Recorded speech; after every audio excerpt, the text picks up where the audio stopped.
কোরআনের মর্যাদা যতটুকু রয়েছে আখিরাতে এর চাইতেও আরো অধিক ফজিলত রয়েছে। দেখেন এই পৃথিবীর বুকে কোরআনের মর্যাদা কেমন হবে। আপনি তিরমিজি শরীফ খুলুন, 2910 নম্বর হাদিস। আব্দুল্লাহ ইবনে মাসউদ রাদিয়াল্লাহু আনহু قال রাসূলুল্লাহ সাল্লাল্লাহু আলাইহি ওয়াসাল্লাম, আব্দুল্লাহ ইবনে মাসউদ রাদিয়াল্লাহু আনহু বলেন, রাসূল সাল্লাল্লাহু আলাইহি ওয়াসাল্লাম বলেছেন, মান ক্বরা হারফান মিন কিতাবিল্লাহ, যে ব্যক্তি আল্লাহর কিতাব হতে একটি হরফ উচ্চারণ করে, ফালাহু হাসানা, ওই ব্যক্তির জন্য সওয়াব পুণ্য রয়েছে। ওয়াল হাসানাত কি রয়েছে? ফালাহু বিকুল্লি আশারা, 10 গুণ সওয়াব তার জন্য রয়েছে।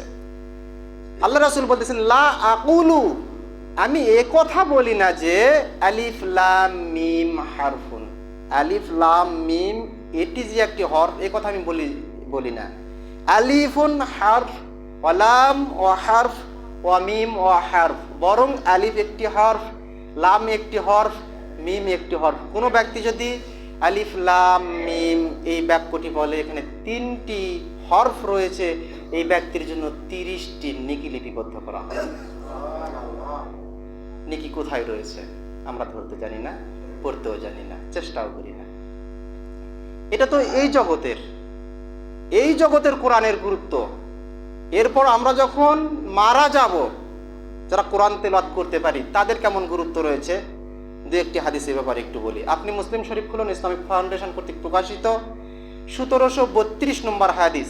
আন আয়েশা সিদ্দিকা রাদিয়াল্লাহু আনহা قالت قال رسول الله صلى الله عليه وسلم, আয়েশা সিদ্দিকা রাদিয়াল্লাহু আনহা বলেন, রাসূল সাল্লাল্লাহু আলাইহি ওয়াসাল্লাম বলেছেন, আল মাহিরু বিল কুরআন আস-সাফারাতিল কিরামিল বারারাত, কোরআন পাঠে দক্ষ ব্যক্তি, যারা কোরআনের ধারক বাহক রয়েছে, এরা কঠিন কিয়ামতের দিন সম্মানিত ফেরেশতাদের সঙ্গে থাকবে। এরপর আল্লাহ রাসূল বলতেছেন, ওয়াল্লাযী ইয়াকরাউহু ওয়া ইয়াতাতাআতাউ ফিহি ওয়া হুয়া আলাইহি শাক্কুন লাহু আজরানে, আর যে সকল ব্যক্তি কোরআন পড়তে বেঁধে যায়, কষ্ট হয়, বারবার চেষ্টা করে হলেও পড়ে, এই ব্যক্তির জন্য দ্বিগুণ সওয়াব রয়েছে। মুসলিম শরীফের হাদিস। আপনি মনে করেন যে আমি ভালো পড়তে পারি না, কষ্ট হয়, একটু বেঁধে যায়, একটু ভুল যায়, আপনার জন্য দ্বিগুণ সওয়াবের ঘোষণা দিয়েছেন আল্লাহ রাসূল। কি জন্য? আপনি পড়তেছেন এর জন্য সওয়াব, চেষ্টা করতেছেন, কষ্ট করতেছেন এর জন্য সওয়াব। কিন্তু চেষ্টা করি না, আমরা পড়তে চাই না। কে বলেছে আপনি পড়তে পারবেন না? আপনার ভুল হচ্ছে, হোক, আপনি পড়তে পড়তে চর্চা হয়ে যাবে। আপনার ভুল যেখানে রয়েছে সংশোধনের চেষ্টা করুন। আরেকজনের কাছে যান, আমার এটি ভুল হচ্ছে নাকি একটু সংশোধন করিয়ে দেন। একজনের শরণাপন্ন হতে হবে আপনাকে প্রয়োজনে, তবুও শিখতে হবে যে কোনো মূল্যে। আমার যতদূর মনে হয় পৃথিবীতে যত ভাষা রয়েছে সবচাইতে সহজ ভাষা হলো কোরআনের ভাষা। আরবি ভাষার মতো আর কোনো সহজ ভাষা নেই। আপনি জানেন না, চেষ্টা করেন না, তাই পৃথিবীতে এমন কোনো ভাষা নেই যে এর চাইতে সহজ। বাংলা ভাষায় আমরা কথা বলি, বাংলা ভাষার শতকরা 60-70% শব্দের অর্থ আমরা জানি না। শুধু মাতৃভাষায় জন্ম থেকে নিয়ে কথা বলতেছি, এই জন্য আমরা বলতে পারি। তো যাই হোক, সময় সংকীর্ণ। এ ব্যাপারে আরেকটি হাদিস এসেছে, আপনি পেয়ে যাবেন তিরমিজি শরীফ 2914 নম্বর হাদিস। 2914 নম্বর হাদিস। আব্দুল্লাহ ইবনে আমর রাদিয়াল্লাহু আনহু قال রাসূলুল্লাহ সাল্লাল্লাহু আলাইহি ওয়াসাল্লাম, আব্দুল্লাহ ইবনে আমর রাদিয়াল্লাহু আনহু বলেন, রাসূল সাল্লাল্লাহু আলাইহি ওয়াসাল্লাম বলেছেন, ইউকালু লিসাহিবিল কুরআন, ইউকালু লিসাহিবিল কুরআন, বলা হচ্ছে যে কিয়ামতের দিন কোরআন পাঠককে বলা হবে, ইকরা, তুমি পড়ো, পড়তা কি উপরের দিকে উঠতে থাকো। ওয়ারাত্তিল কামা কুনতা তুরাত্তিল ফিদ দুনিয়া ফা ইন্না মানজিলাকা ইনদা আখিরি আয়াতি তাকরাউহা, তুমি পড়তে থাকো, উপরের দিকে উঠতে থাকো, যেখানে গিয়ে তোমার পঠিত আয়াত শেষ হয়ে যাবে সেখানেই তোমার স্থান হবে। অর্থাৎ জান্নাতের নিচের থেকে শুরু, যত উপরে উঠবেন তত উন্নত মানের জান্নাত। মনে করেন পবিত্র কোরআনের কারিমে আপনার 6236টি আয়াত রয়েছে, 6666টি এই তথ্য ভুল, আপনি গুনে দেখবেন আজও বাড়িতে গিয়ে 6236টি আয়াত পবিত্র কোরআনুল কারিমে রয়েছে। মনে করেন জান্নাতের তালা হচ্ছে 6236টি, উপরে যত যাবেন তত উন্নত মানের জান্নাত।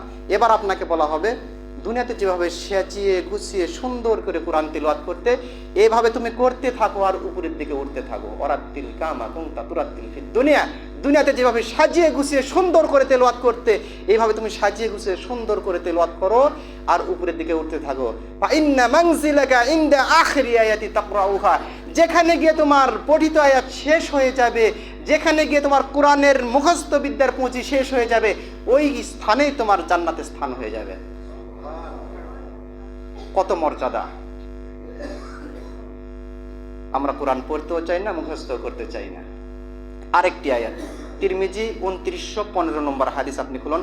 আবু হুরায়রা রাদিয়াল্লাহু আনহু বলেন, রাসূলুল্লাহ সাল্লাল্লাহু আলাইহি ওয়াসাল্লাম, আবু হুরায়রা রাদিয়াল্লাহু আনহু বলেন, রাসূল সাল্লাল্লাহু আলাইহি ওয়াসাল্লাম বলেছেন, ইয়াজিউল কুরআনু ইয়াউমাল কিয়ামাত, কিয়ামতের ময়দানে কোরআনুল কারীম উপস্থিত হয়ে যাবে।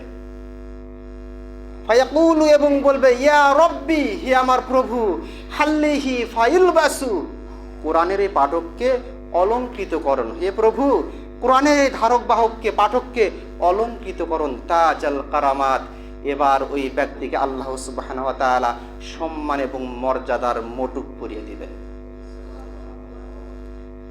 সুম্মা ইয়াকুলু, এরপরে কোরআন আবার বলবে, ইয়া রব্বি, হে আমার প্রভু, হাল্লিহি ফাইলবাসু, তাকে আরো পোশাক পরিয়ে দেন।